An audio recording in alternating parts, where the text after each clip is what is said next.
Provérbios 18, verso 21.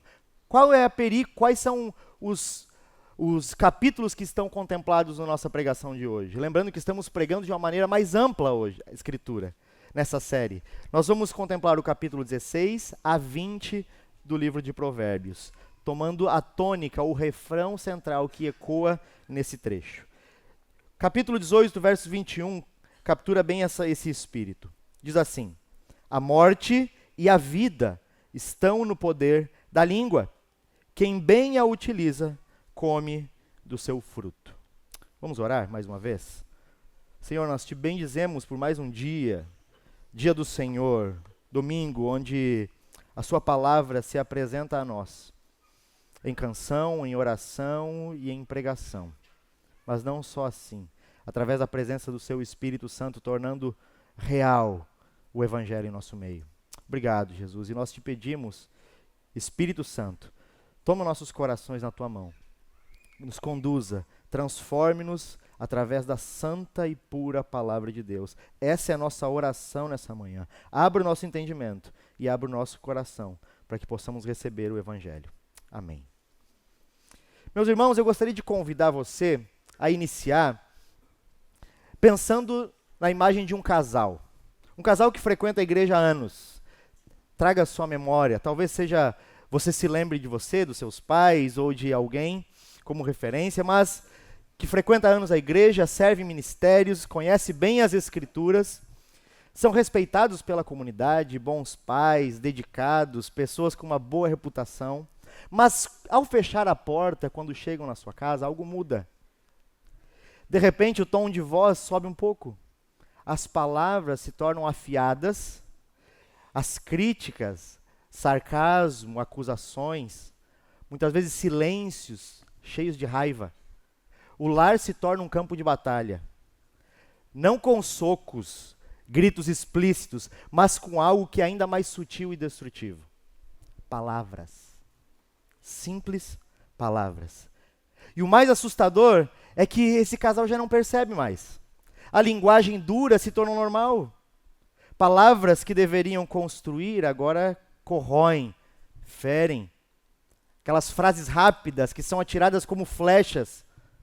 Aquele silêncio pernicioso. E essas palavras machucam mais do que eles gostariam de admitir. Não apenas entre marido e mulher, mas também com os filhos, com os colegas, com os amigos, nas mensagens que eles enviam com seus colegas de trabalho. E essa história, meus irmãos, poderia ser a minha história, ou facilmente a sua história, a nossa história.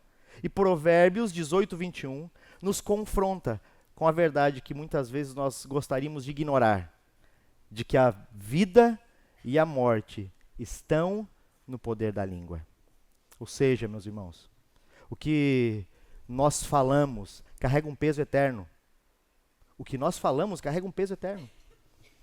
As palavras, elas constroem pontes ou elas levantam muros. Elas podem ferir ou elas podem curar. Muitas vezes abrindo até feridas que demoram anos para cicatrizar.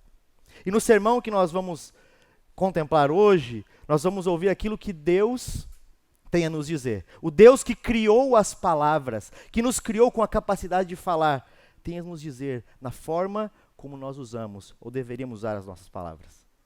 Isso no capítulo 16 até o capítulo 20 de Provérbios, buscando então ouvir essa sabedoria antiga, mas sempre atual do Senhor.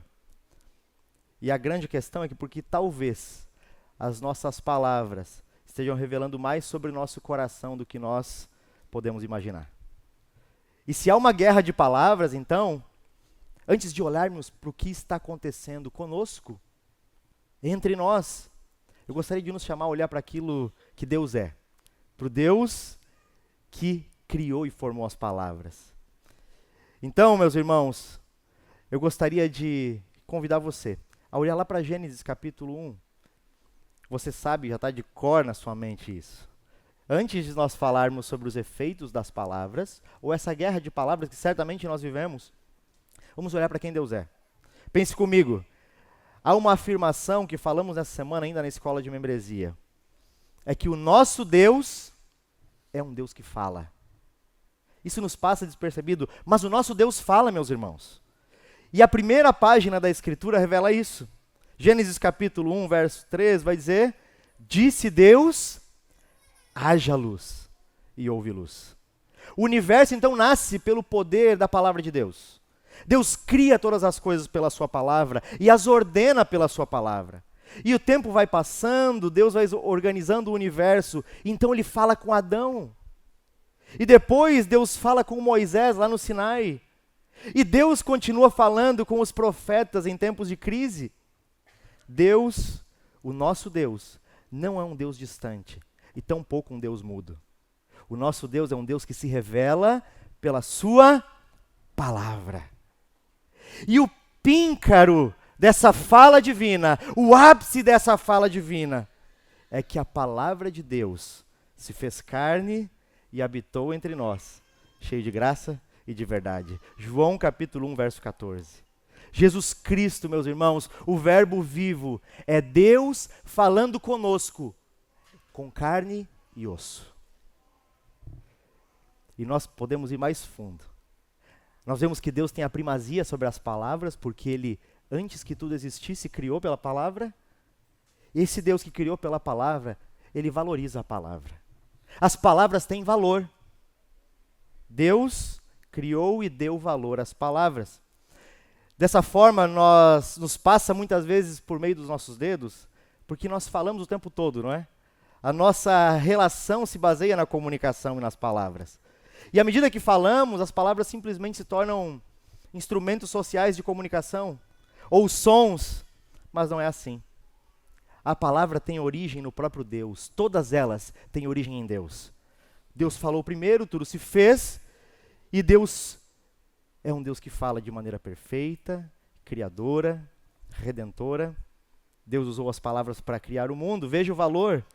As palavras também estavam presentes na queda, com a distorção da verdade por meio da serpente. Mas as palavras também estavam presentes na redenção, com promessas feitas, profecias que foram cumpridas, e principalmente quando a palavra encarnada, Cristo Jesus, nos salvou. Quando nós trocamos em miúdos, meus irmãos, nós vemos que as palavras pertencem a Deus. As palavras não pertencem a nós. Todas elas pertencem a Deus. Mas esse Deus é tão maravilhoso que Ele pegou as palavras e nos presenteou com o dom de usá-las. Não saberíamos falar se Deus não tivesse nos dado palavras, se Deus não tivesse se comunicado conosco. Logo, as palavras não são para o nosso prazer pessoal ou por qualquer outra coisa que nós desejemos fazer a nosso bel prazer. Mas as palavras servem, ou deveriam servir, para conhecê-lo, adorá-lo e comunicá-lo ao mundo. Essa é a finalidade das palavras, meus irmãos. Deus nos emprestou palavras para que nós pudéssemos conhecê-lo, adorá-lo e fazê-lo conhecido.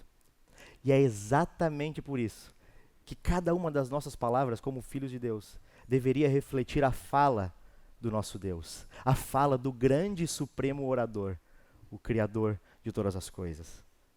Logo, então, retomando, elas não são nossas, elas têm dono e deveriam evocar e ecoar o som de Deus, o caráter de Deus. Existe um padrão, meus irmãos, para a fala humana. Sabe qual é o padrão para a fala humana? É o padrão de Deus. O padrão de Deus é expressar verdade, bondade, justiça, ou seja, o caráter daquilo que Ele é. Quando nós falamos, esse é o padrão da nossa fala, ou ao menos é o que deveria ser. E o livro de Provérbios nos confronta justamente aí. Esse é o ponto que Provérbios, de uma maneira brilhante, vem contando a sabedoria de uma maneira poética, com paralelismos antitéticos, como o pastor Eric falou no domingo passado, mostrando as contrariedades para evidenciar o caminho correto. Provérbios, então, nos confronta e nos mostra que o problema não está, então, apenas em usarmos um filtro para falar, ou sermos mais educados com as nossas palavras. É algo mais profundo. Tem a ver com o nosso coração. Provérbios 16, verso 23, olhe na sua escritura comigo, 16, 23. Diz assim: o coração do sábio ensina a sua boca, e aos seus lábios acrescenta o saber. O coração do sábio ensina a boca e acrescenta aos lábios o saber. Ou seja, a boca é instruída pelo coração. O coração manda e a boca expressa o coração. Jesus Cristo, talvez reinterpretando Provérbios em Lucas 6,45, nos fala de outra maneira. A boca fala do que o coração está cheio. Então, meus irmãos, quando as nossas palavras são duras, falsas, destrutivas, são maldosas, o problema não está só na língua. O problema reside no nosso coração. Provérbios apresenta um problema mais profundo. Provérbios 18, verso 2, vai dizer que o tolo tem prazer no entendimento, mas não tem prazer no entendimento, perdão. O tolo não tem prazer no entendimento, mas só em externar o que pensa. O tolo não reflete, o tolo não pensa, ele não ouve, ele só está preocupado em se afirmar. Ele está preocupado em descarregar aquilo que ele acha que sabe. Ele está preocupado em controlar através da sua fala e manipular. Esse é o tolo. Provérbios 17, 27 e 28 ainda vai completar, dizendo que o que retém as palavras possui bom conhecimento. Até o tolo, quando se cala, é tido por sábio. Vejam, o sábio sabe o momento de calar, sabe o momento de aquietar, de ouvir, porque ele tem domínio próprio. Porque ele sabe que é mais importante muitas vezes ouvir do que acrescentar alguma coisa, sendo que ele não tem nada a acrescentar naquele momento. Mas o tolo não. O tolo age de maneira impulsiva. O tolo vomita uma impulsividade verbal, ou ainda, como alguns eruditos da fala vão dizer, a sua verborragia. Ele sangra palavras. Há uma guerra acontecendo, meus irmãos. Há uma guerra que não acontece entre nós apenas, mas há uma guerra acontecendo dentro de nós. Uma guerra que acontece pela lealdade do nosso coração. É uma guerra espiritual. É uma disputa pelo nosso coração e pela lealdade do nosso coração. Entre a adoração a Deus e a adoração ao eu. E sabe como nós percebemos isso? Que essa guerra no coração acontece? Porque ela se manifesta nas nossas palavras. As palavras são efeito de um coração que ou adora a Deus ou adora o eu. Quando tudo gira em torno de nós, das nossas vontades, das nossas emoções, da nossa autojustiça, as nossas palavras vão refletir orgulho, crítica, mentira, manipulação, silêncio punitivo. Se a gente fosse reinterpretar, sabe uma JBL? O Douglas tem uma JBL usada, a JBL coletiva. A JBL, ela só toca o que o celular envia. Então nós podemos dizer que a língua é a JBL do coração. Só dá voz ao que é produzido no nosso coração. É exatamente assim. A boca é um reflexo de quem nós adoramos. Percebe? Deus cria todas as coisas de maneira bela pela sua palavra. Tem primazia sobre a palavra. Então nos dá a palavra, para que pudéssemos conhecê-lo, adorá-lo e fazê-lo conhecido. Mas nós então parece que usurpamos a palavra e usamos da nossa própria forma. Parece que não confere. Então agora nós acabamos de identificar um problema, meu irmão.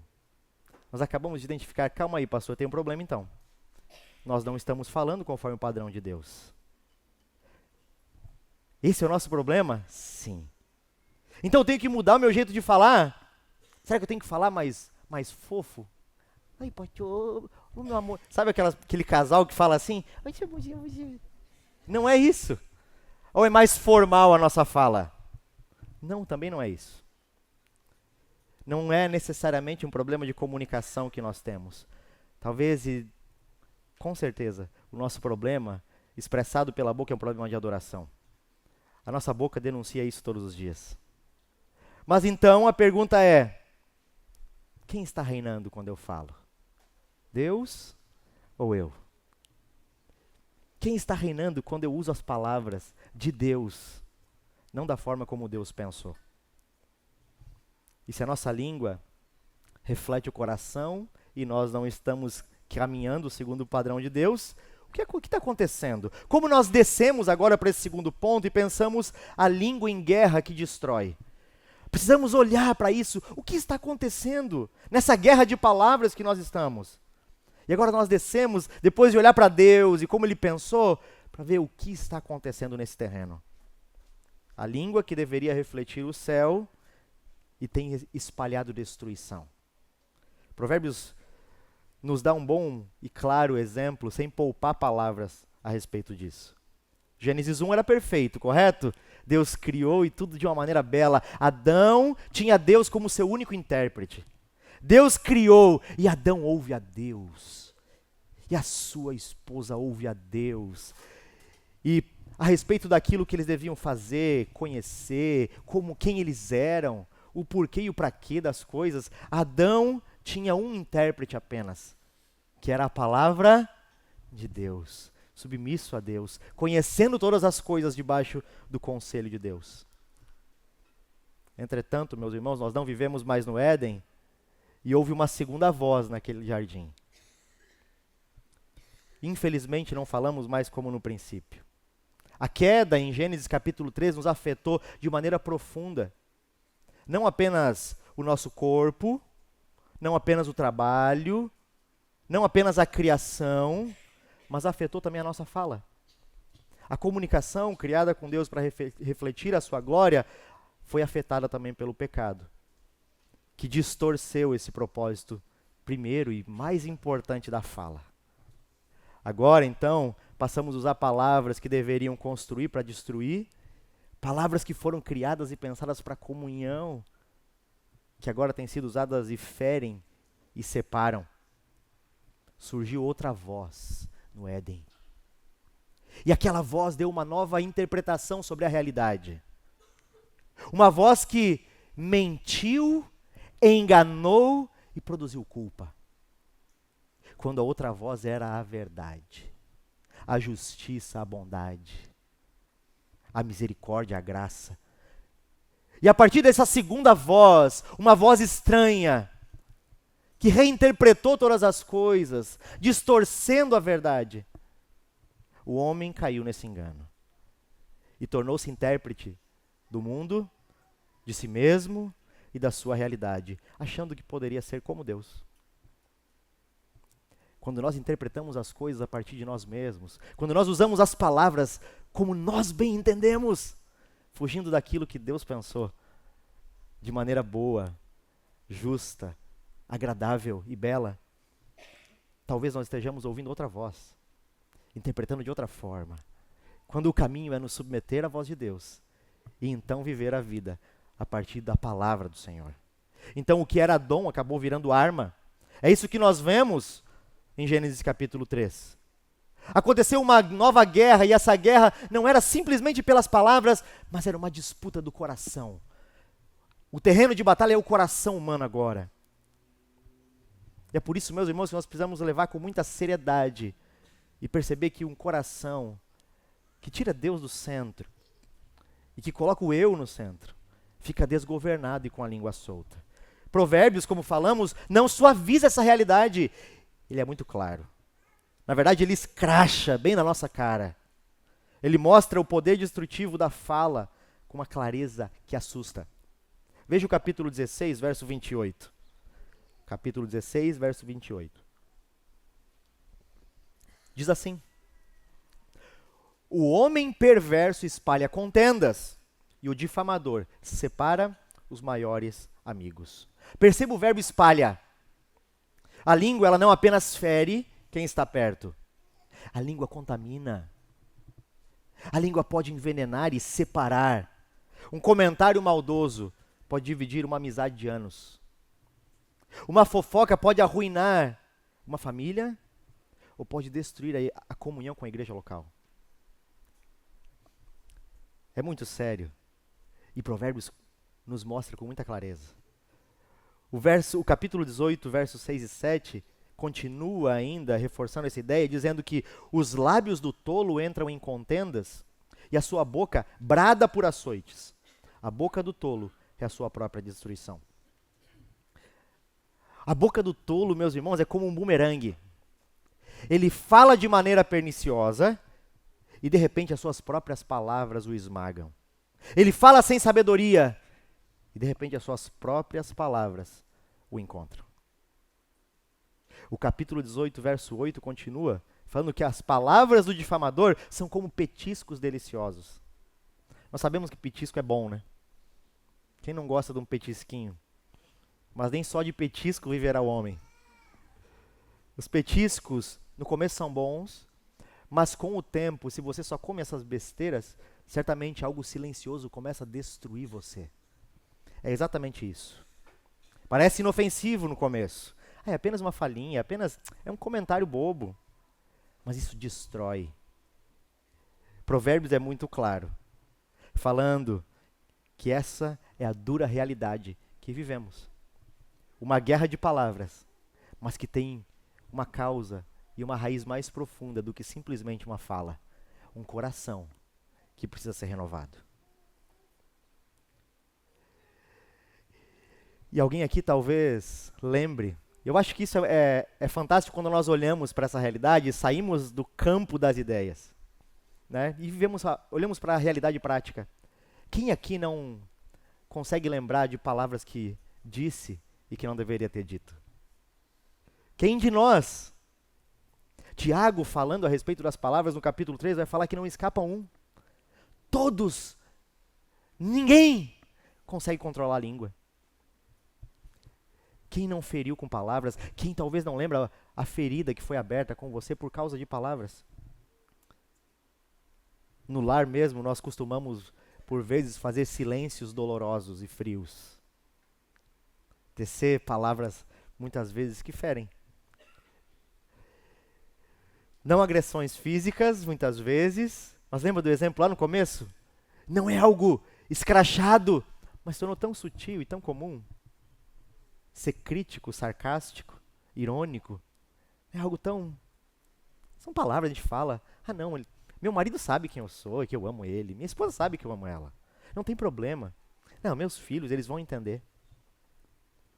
Meus irmãos, isso revela algo mais profundo do que simplesmente a maneira de falar. E eu gostaria de descer um pouco mais, porque Provérbios traz algo muito sério.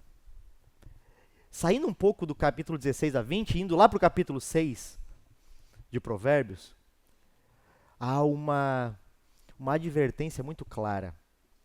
Uma lista solene que o autor descreve, falando, Provérbios 6, 16 em diante. 6 coisas aborrece o Senhor, e a 7ª a sua alma abomina. Perceba, há 6 coisas que aborrecem o Senhor, e a 7ª dessa lista, o Senhor abomina. E o que está nessa lista, meus irmãos? Olhos altivos, aborrece o Senhor. Ou seja, orgulho. Um coração orgulhoso. Língua mentirosa, a falsidade. Mãos que derramam sangue inocente, violência, aborrece o Senhor, é pecado. O coração que trama projetos iníquos, que maquinam o mal, a maldade. Pés que se apressam a correr para o mal, quando somos impulsivos no pecado, prontos a fazer o que os nossos desejos ordenam. A testemunha falsa que profere mentiras, pessoas que falam com perjúrio. E por fim a mais grave, o que semeia contenda entre os irmãos. A Bíblia diz que Deus abomina aqueles que semeiam contenda entre os irmãos. Semear divisão, falar mal de um irmão, alimentar intrigas no meio do povo de Deus, sustentar fofocas como quem está comendo um snack. Talvez digam que isso é um problema relacional, mas não é, meus irmãos. Isso é pecado aos olhos de Deus. E não só isso, quando descemos, aqueles que dão ouvidos a essas falas no meio do povo de Deus, pactuam com esse pecado, se tornam um com esse. Meus irmãos, sabe por que é tão sério isso? Sabe por que Deus fala assim, o assassinato é pecado e me aborrece muito? A mentira é pecado e me aborrece muito. Mas quando se trata de semear contenda entre os irmãos, sabe por que isso abomina o Senhor? Porque quando nós usamos as palavras de Deus, criadas, pensadas para glorificá-lo e expressar o seu caráter, quando usamos essas palavras para então separar aquilo que Cristo morreu para que fosse unido, que entregou o seu sangue para dividir aqueles pelos quais Cristo morreu, nós estamos agindo contra o Evangelho. E não há neutralidade nisso, meus irmãos. A igreja precisa ser uma, unida, forte, comunicando a verdade de quem Deus é. Nem sequer por um momento nós devemos deixar passar pelos nossos lábios fofocas, diz que, ideias erradas. E quando pensamos sobre isso, Sócrates, isso é fantástico. Porque Sócrates cria um filtro, e eu gostaria de apresentar o filtro cristão de Sócrates para que você viva bem a vida. Sócrates fala assim, quando iam contar algo para ele, ele tinha 3 filtros, e o primeiro era, isso é verdade? Ah, não sei, é que me falaram. Ele já não ouvia. Já para no primeiro filtro e não se ouve mais. Ah, não, é verdade. Muito bem, o segundo filtro. Vamos lá. O segundo filtro de Sócrates. Você já falou para aquela pessoa isso que está me contando? Não, eu vim contar primeiro para você. Não, então faz o seguinte, não fala para mim. Eu não quero ouvir. Ah, não, já falei. Muito bem. Terceiro filtro. Isso que você está falando, eu vou poder ajudar a solucionar, a resolver, a edificar? Não, é que eu estou contando. Então não fale mais. Se nós aplicarmos esses filtros na nossa comunicação, certamente nós vamos evitar que no meio da igreja a fofoca aconteça. Certamente nós vamos ser mais bíblicos. Meus irmãos, nós precisamos pegar a nossa língua, a nossa boca e sujeitá-la a Cristo. Mas como que a gente vai conseguir fazer isso, pastor? Provérbios acabou de falar que, e não é figura de linguagem, que a morte e a vida estão no poder da língua. A língua pode matar reputações, matar amizades, matar a paz no lar, matar a alegria de um filho, a alegria de uma mãe, de um pai, a comunhão com a igreja. Como então, pastor? Como a gente pode sair dessa? Lá em casa já não está bem. Lá em casa parece que por muitos anos as palavras têm destruído lá. Com os meus filhos também. Sabe, pense comigo, olhe para essa situação. Sabe quando, e agora eu quero me colocar como cobaia, porque nós erramos todos os dias nisso.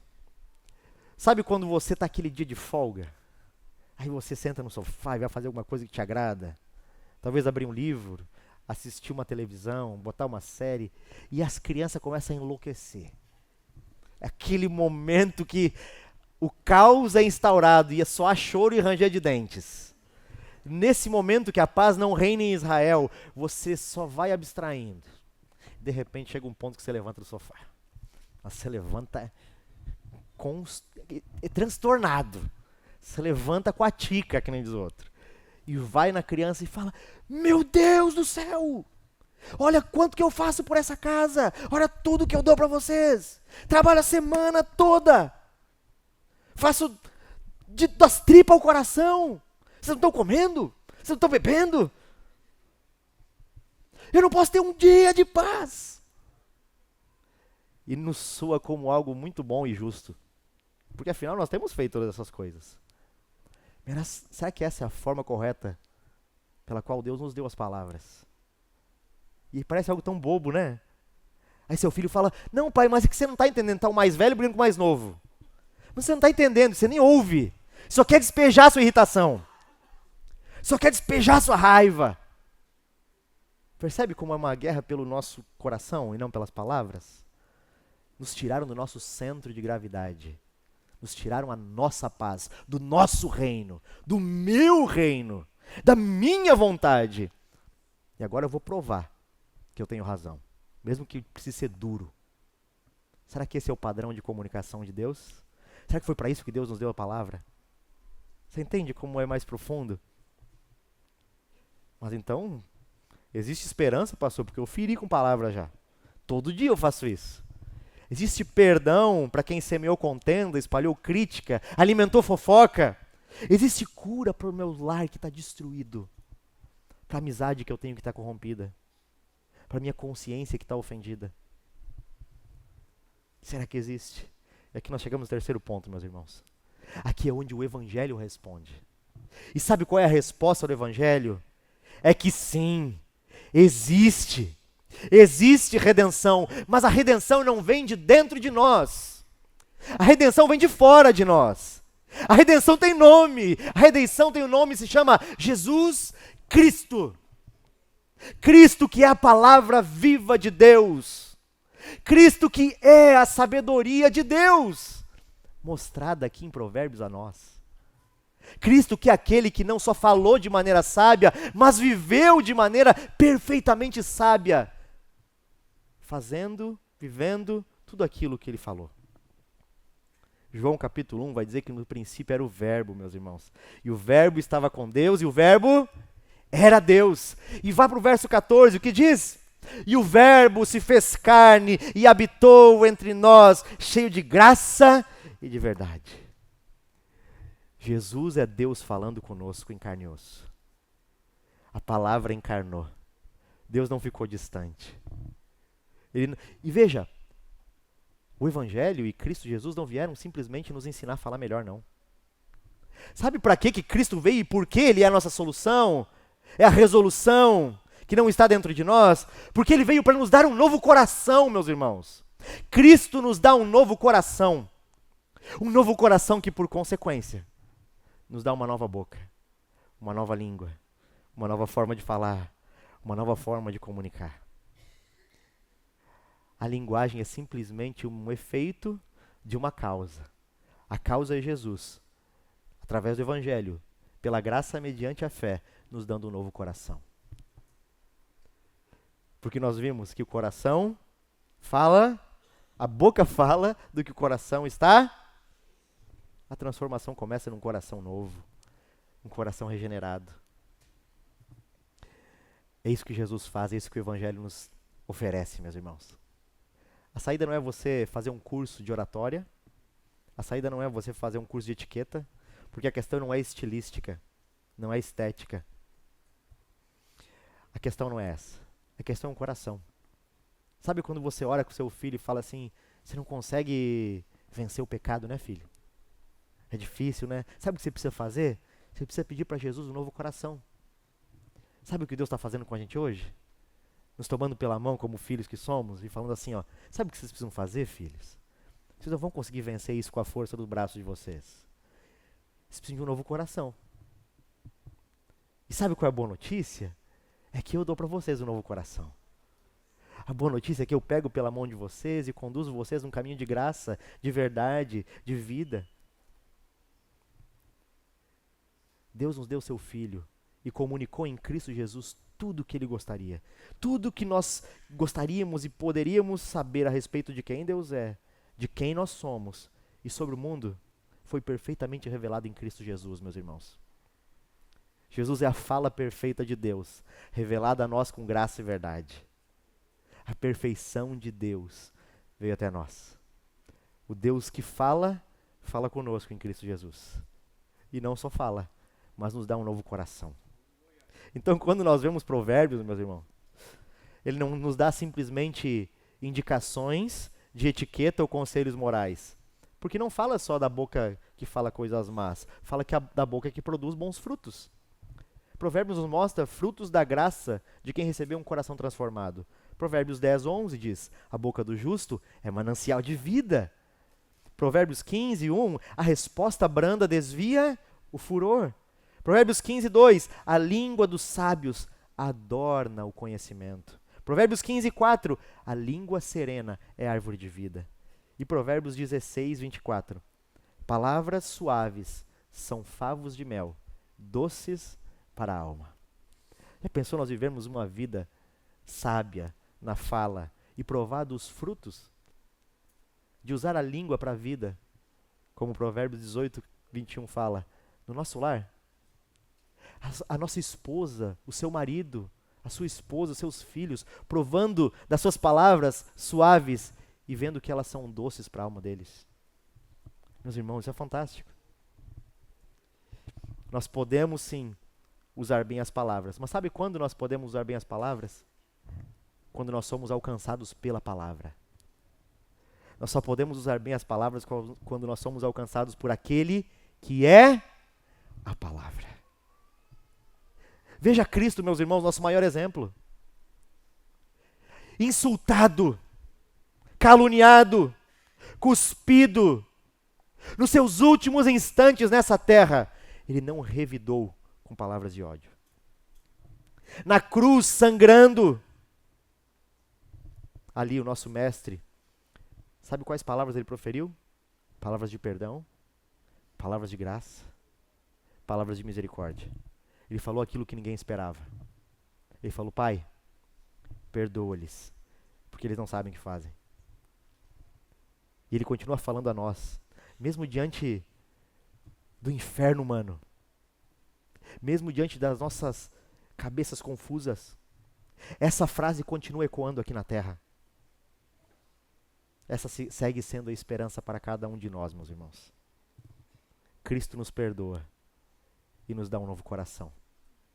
O Evangelho é poder de Deus para transformar a nossa fala, mas não sem antes nos dar um novo coração. Cristo renova a nossa fala quando o nosso coração é redimido por Ele. Isso não vem de nós. Isso não nasce em nós. Isso é dádiva. Mas como que eu vivo de maneira sábia à luz de tudo isso, pastor? Traduz para mim. Tá, entendi. Deus tem primazia sobre a palavra, criou a palavra, era tão bom, mas houve uma outra voz, deixamos de interpretar a vida como Deus nos deu o padrão de interpretação, passamos a colocar o eu no centro tantas vezes, entramos numa guerra de palavra que tem como raiz um coração que colocou eu no centro e não mais Deus. Como fazer isso agora? Eu entendo que Jesus é aquele que vai redimir, que tem poder, e eu confio nisso, pastor. Primeiro ponto é, você não só falou, você adorou com suas palavras. E aqui eu quero que nós façamos uma distinção breve. Quando eu falo que a palavra ela tem impacto sério, eu não estou afirmando que a confissão positiva é verdadeira. A confissão positiva é um engano, é uma mentira. As palavras não têm poder em si mesmas. É verdade. Se você acorda e joga para o universo, eu vou ganhar na Mega Sena, não vai acontecer. Se você acorda e fala, não, declare a Deus e Ele vai fazer. Não, Deus não é colocado na parede por causa das suas palavras. Senão, essa semana vai ser de vitória, eu declarei e vai. Não necessariamente, meu irmão. As palavras não têm esse tipo de poder.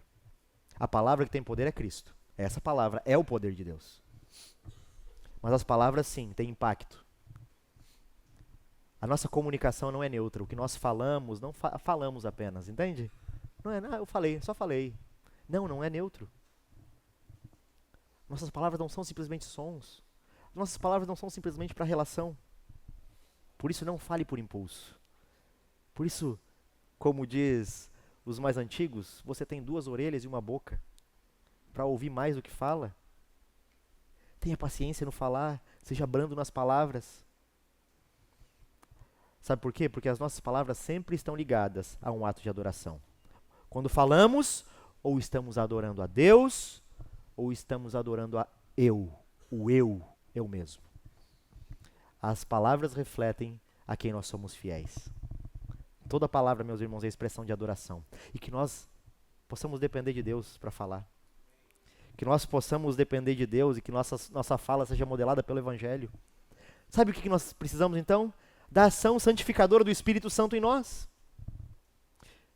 Que o Espírito Santo atua em nós, transformando o nosso coração. Então, o que eu faço, pastor? Todos os dias, dobre seu joelho e ore a Deus. Não pedindo apenas, me dê palavras mais sábias.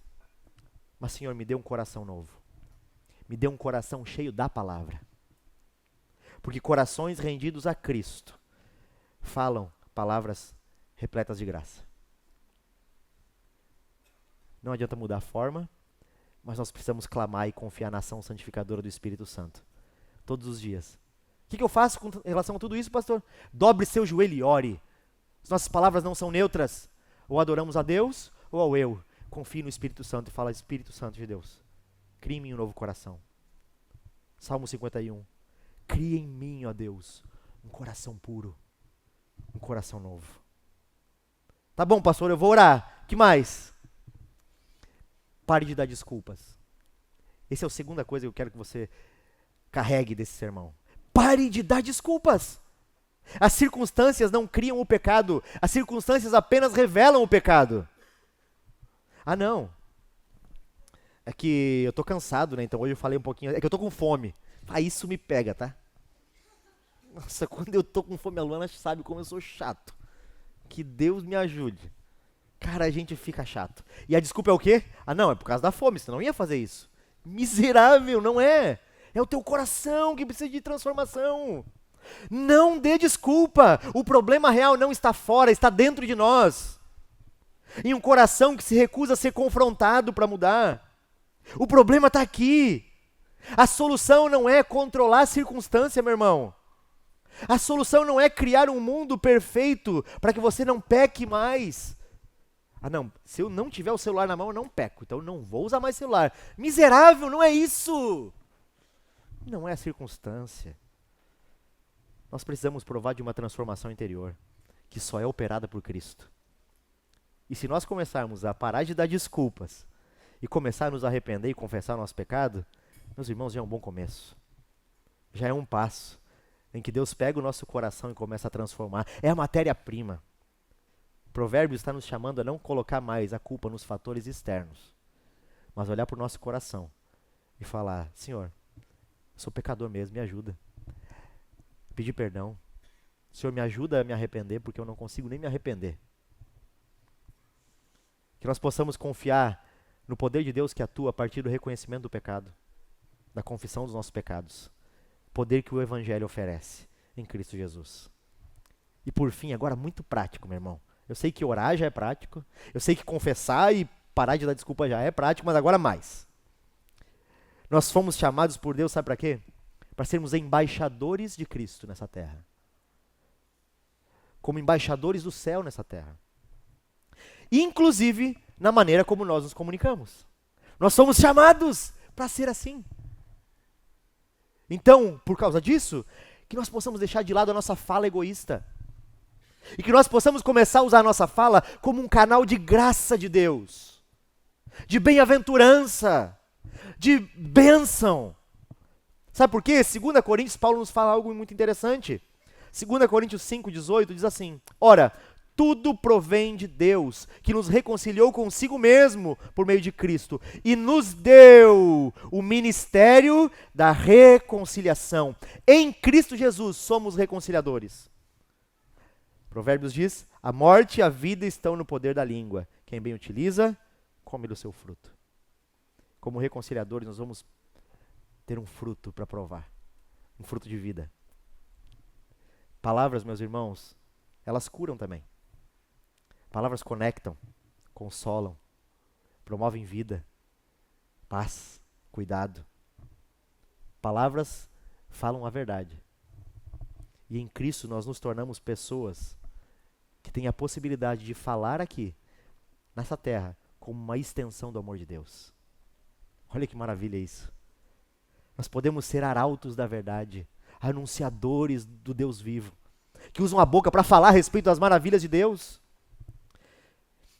Você conhece alguém que precisa ouvir uma palavra de reconciliação? Isso é muito prático, você está me entendendo já. Você conhece alguém que precisa ouvir uma palavra de reconciliação? Você consegue olhar para trás e o Espírito Santo te acendeu o seu coração, a sua mente hoje, e te lembrou de palavras duras que você falou? Então você consegue pensar em alguém que precisa ouvir palavras de reconciliação? Mas certamente todos nós sabemos de alguém. Que nós possamos então intencionalmente nos tornar promotores da paz. E comece no seu lar. Comece cuidando da sua esposa. Comece pedindo perdão pelas palavras duras que você tem usado contra ela. Pela guerra de palavras que você tem estabelecido no seu lar. Esposa, faça isso com seu marido. Façam isso com seus filhos. Nossos filhos precisam ouvir os pais se ajoelhando na frente deles e falando: perdão, o pai errou, me perdoa. Com a graça de Deus, o papai e a mamãe não vão mais errar. Nossos amigos precisam sim ouvir palavras de reconciliação. Irmãos da igreja talvez precisem ouvir palavras de reconciliação, que nós possamos ser promotores da paz, meus irmãos.